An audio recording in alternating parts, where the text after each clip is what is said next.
जो नीति को अपनाने की जरूरत पड़ेगी वह नीति हम अपनाएंगे।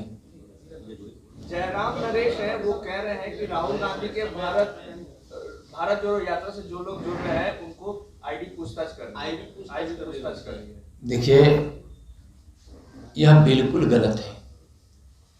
भ्रष्टाचार को समर्थन देने वाले लोग, भ्रष्टाचार की बात करने वाले लोग अपने शासन काल में भ्रष्टाचार को सिर्फ बढ़ावा ही नहीं दिए, जन्म ही नहीं दिए, पूरा संरक्षित करने वाली कांग्रेस और उसके नेता। तो क्या कोई भ्रष्टाचारी है, कोई गबन घोटाला कर रहा है तो क्या कानून उसको छोड़ दे? अब इस नाम पर कि हम बड़े लोग हैं, हम किसी पार्टी से जुड़े हैं तो हमको भ्रष्टाचार घोटाला करने का हमको अधिकार मिल जाए, भारत का कानून अधिकार नहीं देता है। तो हम यह कहेंगे कि भारत भ्रष्टाचार से मुक्त हो, प्रधानमंत्री जी का संकल्प है। तो भारत को भ्रष्टाचार से मुक्ति कब मिलेगी? जब भ्रष्टाचार से मुक्त रखने के लिए भारत में जो कानून बना है वह कानून अपना काम करे। नीतीश जी को मुख्यमंत्री बने हुए कितने साल हो गए? 17 साल हो गए ना। 17 साल बाद वो सुधार यात्रा पर निकले। इसका यही मतलब है कि अभी तक उन्होंने कोई सुधार नहीं किया है, कोई सुधार नहीं किया। और हताशा की यह यात्रा है। जब जनाधार खो बैठे, उनको लग रहा है कुरहनी हार और गोपालगंज की हार और मोकामा में बड़े मत को प्राप्त जब भारतीय जनता पार्टी की है तो उनको लगता है कि उनका जनाधार खिसक चुका है। जो भी यात्रा कर ले, है ना, जनता को विकास यात्रा में विश्वास है और विकास की गंगा नरेंद्र मोदी जी के नेतृत्व में बह रही है। लोकतंत्र है, किसी को यात्रा करने का अधिकार है। राहुल गांधी नीतीश कुमार के विकास यात्रा के बारे में आप कह रहे हैं, पिछले जितने साल वो सत्ता में रहे सबसे ज्यादा आप ही उनके साथ रहे और उनके विकास यात्रा का सबसे ज्यादा प्रचार किसी ने किया तो वो बीजेपी ने किया। क्या आप लगता नहीं है कि आप अपने आप को ही कॉन्ट्रडिक्ट कर रहे हैं ये कह के कि नीतीश जी को विकास यात्रा पे निकलना? देखिए, जो भी विकास हुआ है ना, भले मुख्यमंत्री हो रहे हो, लेकिन बीजेपी के हमारे नेताओं और मंत्रियों के अथक प्रयास से हुआ है। आप उठाकर देखिए, सड़क में विकास हुआ है तो सड़क का पैसा कहां से आया है? प्रधानमंत्री सड़क योजना से जब सड़कें बनी है तो अटल जी की दी हुई योजना को बड़ी मजबूती से माननीय नरेंद्र मोदी जी ने उसमें बड़ा फंडिंग करके देश के साथ साथ बिहार के ही सड़कों का उन्होंने ध्यान दिया है। रेलवे लाइन कितनी बनी है, बिजली कितना बना है, पंडित दीनदयाल उपाध्याय बिजली आपूर्ति योजना से कितना बिजली आपूर्ति के स्टेशन सब स्टेशन बने हैं, कितने तार बदले गए हैं, सिंचाई, किसानों को सिंचाई बिजली से मिले, बिजली से सुविधा उसकी उपलब्ध हो, इसके लिए गांव-गांव किसान के खेत तक पहुंचाने का प्रयास नरेंद्र मोदी जी ने किया है। आज बिहार सरकार का बजट देखिए, उसमें भारत सरकार का योगदान देखिए। तो यह जरूर आप कह रहे हैं कि हम ज्यादा दिन तक उनके साथ रहे हैं, लेकिन भारतीय जनता पार्टी राज्य, देश, विकास, जनहित, गरीब कल्याण के कामों में विश्वास करती है, वह उसकी नीति है। तो बिहार में आरजेडी के शासनकाल में जो तांडव हुआ, उस तांडव से बिहार जो बदनाम हो रहा था, बिहार बीमार पड़ रहा था, बिहार से पलायन हो रहा था, तो भारतीय जनता पार्टी को लगा कि परिवर्तन होना चाहिए। और उस परिवर्तन के दौर में भारतीय जनता पार्टी का हक था कि जिस प्रकार से हम आरजेडी के शासनकाल के उस तांडव के खिलाफ जितना भारतीय जनता पार्टी के कार्यकर्ताओं ने अपना योगदान दिया है, परिश्रम किया है, बलिदान दिया है, जेल की यात्राएं सही है, केस मुकदमे उन पे हुए हैं, तो भारतीय जनता पार्टी भी दावा कर सकती थी। और उस समय नीतीश कुमार जी कहां थे? कांग्रेस के तानाशाह के खिलाफ बिहार में भी जब 1990 में जब सत्ता परिवर्तन की बात आई तो सत्ता परिवर्तन में भारतीय जनता पार्टी की बड़ी भूमिका थी। और उस समय श्रीमान लालू जी को मुख्यमंत्री बनाने में कैलाशपति मिश्रा जी के योगदान को, भारतीय जनता पार्टी को योगदान को कौन नहीं जानता है। तो उस समय कांग्रेस के तानाशाह के खिलाफ में जो परिवर्तन भारतीय जनता पार्टी बिहार की चाहती थी, उस समय लालू जी को नेता भारतीय जनता पार्टी मानकर बनाई। और जब लालू जी के तांडव, अराजक राज, भ्रष्टाचार से भरी इस आरजेडी की सरकार के सारे कारनामों के खिलाफ जब परिवर्तन की बात आई, तो भारतीय जनता पार्टी अपने सत्ता की मोह नहीं की, सत्ता का लोभ नहीं की और नीतीश जी को सत्ता सौंपी। आप उठाकर देखिए ना, कितने विधायक उसके थे, भारतीय जनता पार्टी के कितने विधायक थे। यह बिल्कुल यह संदेश है और यह बताता है कि भारतीय जनता पार्टी हमेशा जनहित के लिए, राज्यहित के लिए, देशहित के लिए काम करती है। और उदाहरण है, मायावती की सरकार उत्तर प्रदेश में भारतीय जनता पार्टी के सहयोग से पहली बार बनी। कांग्रेस के खिलाफ जब यहां कर्पूरी ठाकुर जी जब मुख्यमंत्री बने तो उसमें जनसंघ का सहयोग था। तो हम हमेशा कांग्रेस की नीति के खिलाफ रहे, शुरू से रहे, और जनसंघ की स्थापना इसीलिए हुई थी। लेकिन लोहिया की विचारधारा, जयप्रकाश जी की विचारधारा, जो कांग्रेस के खिलाफ की विचारधारा थी, उस विचारधारा पर राजनीति करने वाले लोगों ने कांग्रेस के साथ समझौता किया। इसका मतलब है कि उनकी कोई नीति नहीं है। लोहिया जी को उन्होंने धोखा दिया है, उन्होंने समाजवाद को धोखा दिया है, उन्होंने जयप्रकाश नारायण को धोखा दिया है, बिहार और देश को धोखा दिया है।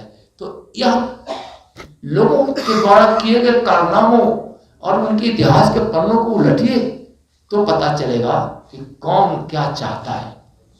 हम हमेशा कांग्रेस के विरोध में थे और कांग्रेस के विरोध में आज भी हैं। और ये लोग कांग्रेस के विरोध करते थे और जब कुर्सी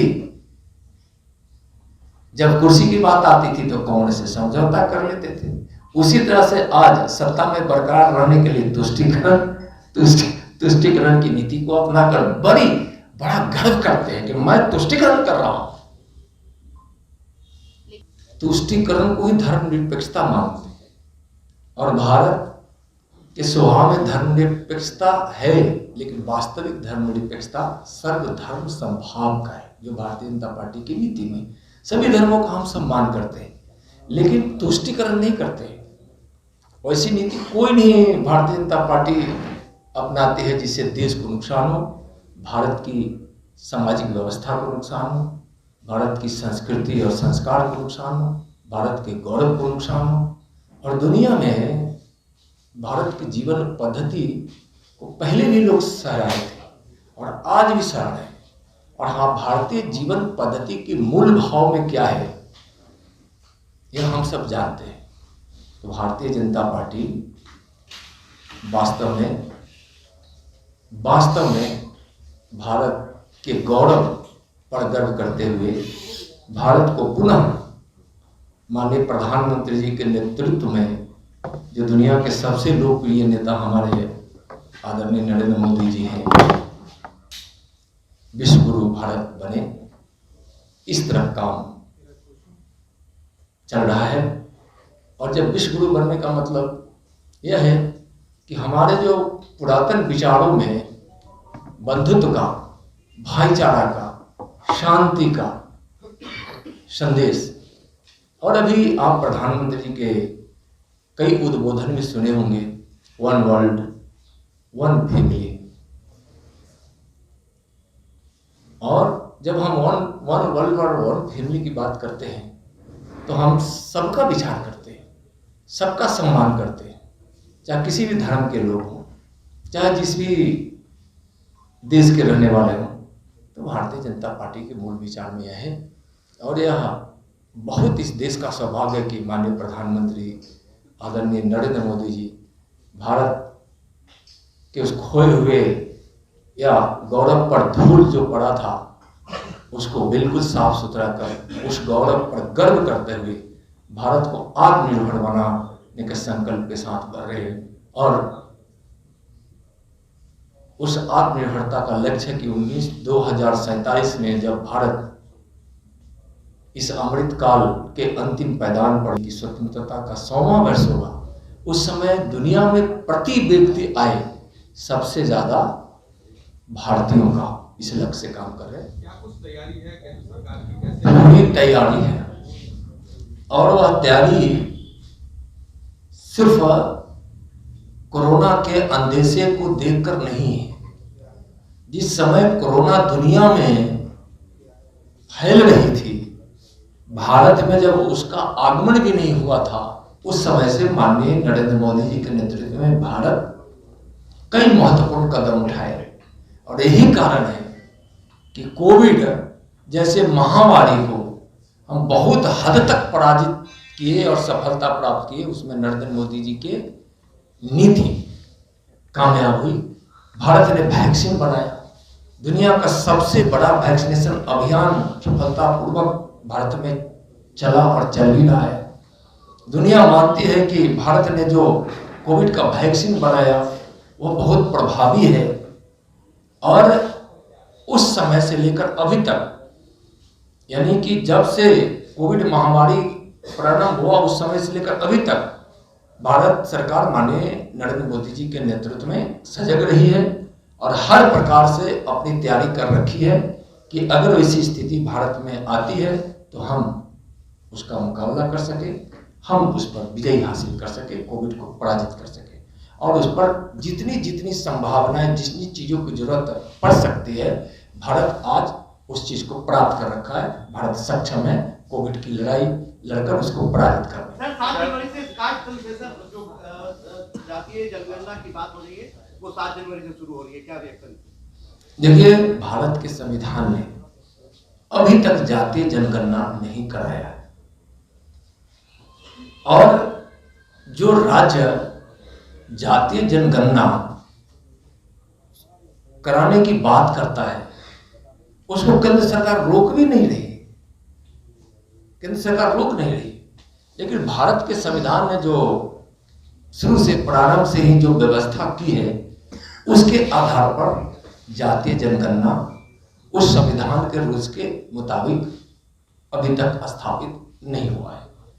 एक बार जरूर भारत सरकार के ग्रामीण विकास मंत्रालय ने 2011 में कुछ गणनाएं कराई थी इस प्रकार की, और उस गणना के आधार पर केंद्र सरकार भी और विभिन्न प्रकार के विभिन्न राज्य सरकारों ने उस गणना के आधार पर अगर जो योजनाएं बनती है तो उसका सहारा लेकर उसका क्रियान्वयन करती है। अब जो है, अब की भाजपा देश में हिंदू मुस्लिम की लड़ाई लड़ रही है और ऐसी राजनीति कर रही है जिससे कि देश का भला नहीं हो रहा है। देखिए, नीतीश कुमार जी हर मौके पर हर प्रकार की बात करते हैं। भारतीय जनता पार्टी को परम पूज्य अटल जी पे गर्व है, और अटल जी भी भारतीय संस्कृति और भारतीय विरासत पर पूरा भरोसा करते थे। वंदे मातरम गीत उन्हीं के समय आपको पता है कि अमेरिका में गाया गया।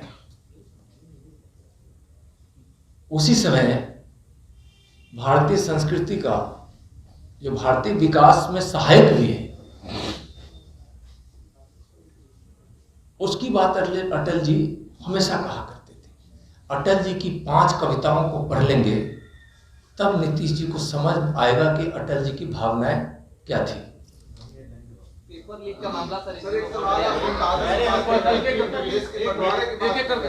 नित्यानंद राय जी, लगता है गांधी जी ने तुष्टीकरण का अपनाया कांग्रेस से जुड़ते हुए? नहीं, देखिए, गांधी जी नहीं, उस समय के कुछ नेताओं की यह भूल थी और शायद तत्काल पद पा लेने की जो इच्छा थी,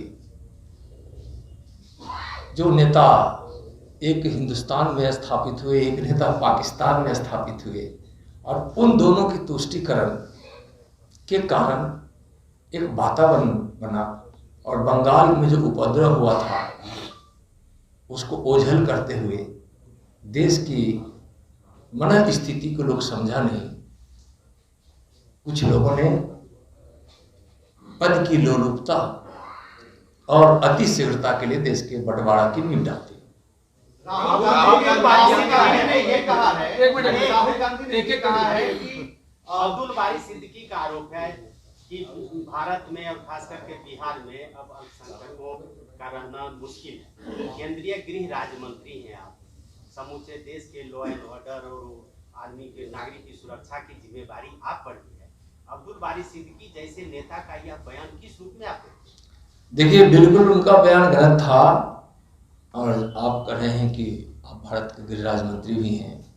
मैं भारत के गृह राज्य मंत्री होने के नाते कह रहा हूं और बहुत जोर देकर कह रहा हूं कि हिंदुस्तान ही एक ऐसा देश है जहां सब सुरक्षित है और अल्पसंख्यक भी सुरक्षित है।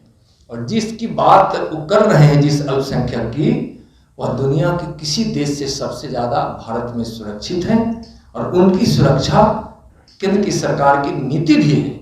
इसलिए वह जो कह रहे हैं वह आरजेडी के खोते हुए जनाधार से अलबलाकर वह ऐसी भाषा बोल रहे हैं। आज बताइए ना, विकास की गंगा जो माननीय प्रधानमंत्री जी के भगीरथ प्रयास से बह रही है, क्या चिन्हित करके होता है? जो क्राइटेरिया उसके आधार पर सबका साथ सबका विकास हो रहा है। और सबसे ज्यादा सुरक्षित जिस अल्पसंख्यक की बात कर रहे हैं वह भारत में है। और भारत का एक एक नागरिक यह भी महसूस करता है कि दुनिया का सबसे सुरक्षित देश अभी भारत है। भारत की इतनी प्रतिष्ठा है आदरणीय नरेंद्र मोदी जी के नेतृत्व में कि दुनिया ने देखा है यूक्रेन और रूस के बीच उस युद्ध को, युद्ध विराम करके भारत के 35,000 से ज्यादा छात्रों को, भाइयों को, बहनों को अपने देश आने का एक प्रकार से मौका दिया, युद्ध विराम करके। जो भारत का तिरंगा थाम लिया वह सुरक्षित हुआ। यूक्रेन और रूस के युद्ध में पाकिस्तान के लोगों को भी वहां से निकलना पड़ा या किसी भी वैसे लोग को,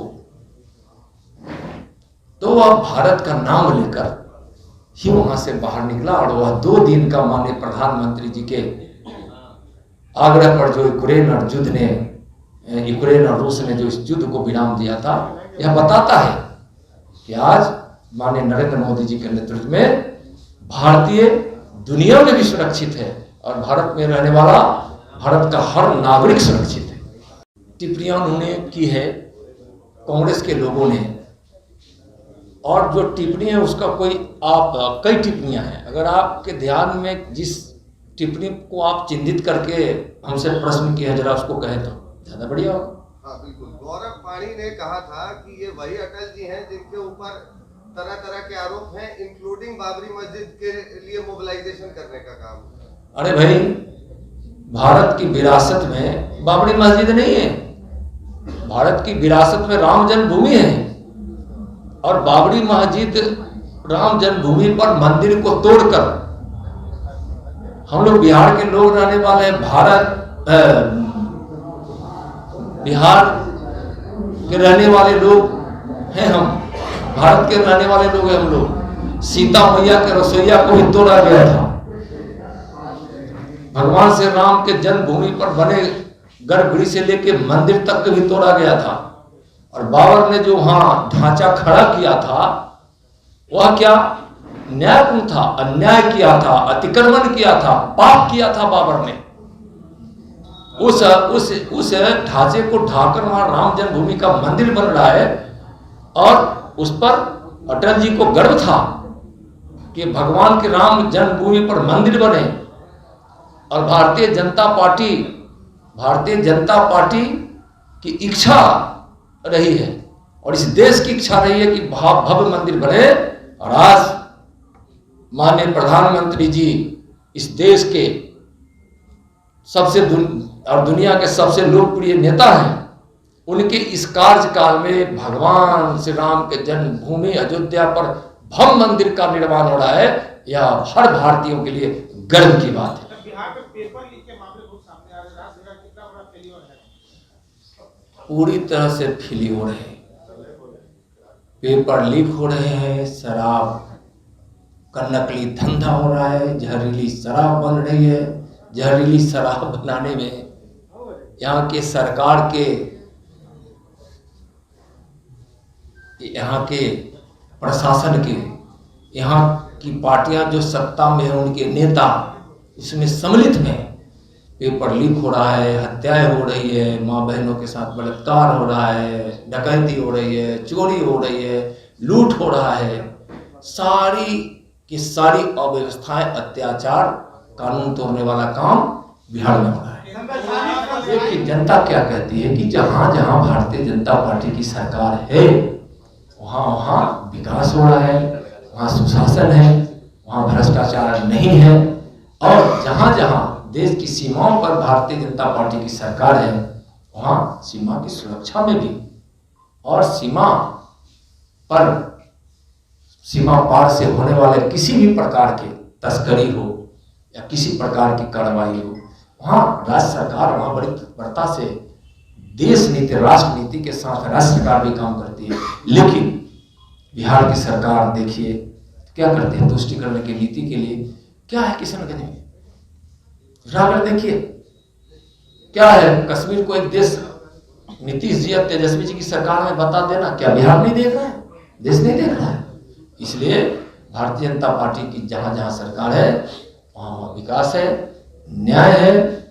देखिए सवाल तो खड़ा होता है कि जहरीली शराब पीकर लोग मर रहे हैं और उस पर बिहार सूबे के मुख्यमंत्री श्रीमान नीतीश जी का बयान जो आता है व्यंग से भरा हुआ, पियोगे तो मरोगे।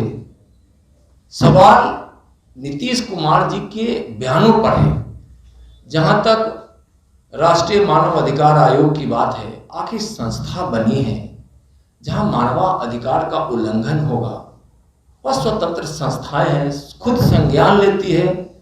और जहां उस प्रकार के मानव अधिकारों का उल्लंघन होता है तो वहां वह संस्था जाती है। पहली बार वह संस्था कहीं गई है ऐसी बात नहीं है, तो वह स्वतंत्र इकाई है, संस्था है, संस्था बनी है तो अपना काम करेगी और बिल्कुल स्वतंत्र है। उसमें हम लोग का कोई हस्तक्षेप नहीं है, हम लोग के कहने से तो नहीं आई है, सरकार के कहने से तो नहीं आई है। पेपर लीक मामले में जिससे सरकार मौन है, क्या केंद्र सरकार इसमें हस्तक्षेप करेगी? देखिए कुछ चीजें ऐसी हैं ना जो राज्य के अधिकार क्षेत्र में होते हैं, लेकिन इतना जरूर कहेंगे हम कि यह अच्छी बात नहीं है। कभी यहाँ पेपर लीक होते हैं, एक बार नहीं हुए हैं, कई बार हुआ है। यहाँ वैसे प्रश्न परीक्षाओं में आ जाता है जिसको अगर देशद्रोह कहेंगे तो भी जायज है, जो कश्मीर को एक अलग देश के रूप में दिखा देता है। यही बिहार है, एक बार नहीं 2 बार हो चुका। और सरकार क्या कि उस पर सिर्फ खाना पूर्ति कर लेती है, चाहे वह पेपर लीक हो, चाहे परीक्षा के प्रश्न पत्र में भारत विरोधी सवाल कर दिए जाए। इस सरकार को, नीतीश जी को, तेजस्वी जी को सिर्फ और सिर्फ सत्ता से मतलब है, किसी प्रकार से सत्ता में बने रहें। और इसी कारण यह जानते हुए भी कि यह देश और राज्य के हित में नहीं है, लेकिन उनके वोट, वैसे वोट जो इसको प्राप्त करना चाहते हैं, उसकी भावनाओं को हम अपने मत के रूप में बरकरार रखें, इसलिए राज्य और देश के जो हित में नहीं है उस चीजों को भी क्या सरकार, बिहार की सरकार स्वीकार कर लेती है। अटल जी के आदर्श को हम मानते हैं, आप कहां तक मानते हैं कि नेता जी उनके आदर्श को मान के चल रहे हैं? अच्छी बात है। शब्दों से अटल जी के आदर्श को जो मानने वाले लोग हैं, वैसे लोगों से हमको मैं आग्रह करता हूं कि शब्दों के साथ साथ अपने व्यवहार में, आचरण में और दायित्व में अटल जी के आदर्श को स्थापित करें, अटल जी की नीतियों को उनके बताए हुए मार्ग पर चलें और तभी अटल जी की नीति के प्रति सही भावना होगी। अभी जो बैठक हुई और तैयारियां हुई है लोकसभा चुनाव को लेके, उस पर रिएक्शन था और प्रदेश अध्यक्ष आरजेडी कह रहे हैं कि दंगाई पार्टी है और ये कुछ भी कर ले इनका चेहरा उजागर होगा। देखिए, आरजेडी परिवार की पार्टी है और 15 वर्षों तक आरजेडी के नेतृत्व में आरजेडी गठबंधन की सरकार रही है। बीच बीच में जदयू से भी उनका गठबंधन होता रहा है और आज नीतीश जी के नेतृत्व में उस गठबंधन की महागठबंधन की सरकार है। उनका आरोप कि दंगाई की पार्टी है, तो भाई वह तुष्टीकरण की भाषा है, वोट के लिए दंगाई कहते हैं और उनको विश्वास है कि हम बीजेपी को दंगाई कहेंगे तो वह तुष्टीकरण के भाव के आधार पर जिस वोट को हम खुश करना चाहते हैं वह खुश होगा और वह वोट हमको मिलता रहेगा। लेकिन उस प्रकार के तुष्टीकरण से इस देश को बड़ा नुकसान हुआ है। हमारे आज़ादी के अमर शहीद दीवानों ने, स्वतंत्रता सेनानियों ने जब इस देश की आज़ादी की लड़ाई लड़ रहे थे तो किसी ने नहीं सोचा था कि देश का बंटवारा हो जाएगा। बंटवारा का आधार क्या बना? तुष्टीकरण। पाकिस्तान किस आधार पर बना, हिंदुस्तान किस आधार पर बना, यह पूरा देश और पूरी दुनिया जानती है। अब इस देश के लोग समझ रहे हैं दंगाई है, सांप्रदायिक है। लेकिन क्या हिंदू को गाली देना धर्मनिरपेक्षता है? इस देश में धर्मनिरपेक्षता का मतलब वो नहीं है। इस देश में धर्मनिरपेक्षता का मतलब और भारत की मिट्टी में जो धर्मनिरपेक्षता का भाव है वह है कि सबको अधिकार, सबके साथ न्याय, सबको विकास का समान अवसर, सबको उन्नति के लिए व्यवस्था खड़ी हो, उसमें पारदर्शिता रहे, भ्रष्टाचार न हो, किसी को किसी धर्म के आधार पर पीछे करके वोट के लिए और अपने परिवार की उन्नति के लिए धर्मनिरपेक्षता के भाव से अलग हटकर बिल्कुल तुष्टीकरण को ही धर्मनिरपेक्षता मान लेना। देश कह रहा है कि गुजरात में रिकॉर्ड टूटा है और विकास गुजरात का मॉडल है, तो उस विकास मॉडल का वहाँ बड़ी जीत हुई है और इतनी बड़ी जीत पर स्वाभाविक है कि यह उसका जो भी संदेश जाएगा सकारात्मक जाएगा। गुजरात की जीत का बहुत बड़ा सकारात्मक संदेश क्या है और नरेंद्र मोदी जी के विकास का मॉडल खड़ा किया हुआ उस राह पर गुजरात सरकार लगातार चलकर गुजरात का विकास कर रही है और पूरा देश उसको देखा है। भैया जो एकजुट होने का काम करे या पहल करे, नरेंद्र मोदी जी के नेतृत्व में यहाँ जनता एकजुट हो चुकी है, इसलिए एकजुटता जनता की यह देश देख रहा है और वही जनता एकजुट होकर भारत को विश्व गुरु बनाएगा और विकसित आत्मनिर्भर भारत बनाएगा।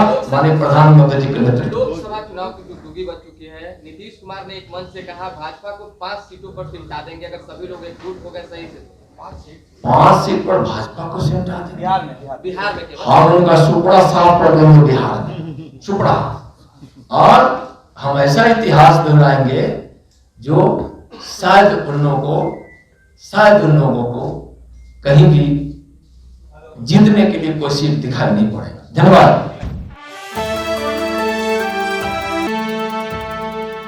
जुड़ो दीक्षांत से, करो फ्री खुद को स्ट्रेस से। गूगल प्ले स्टोर से दीक्षांत ऐप डाउनलोड कर अपने स्टडी को बनाओ आसान और मजेदार। दीक्षांत देता है topic wise video with animated visuals and concept by the study materials.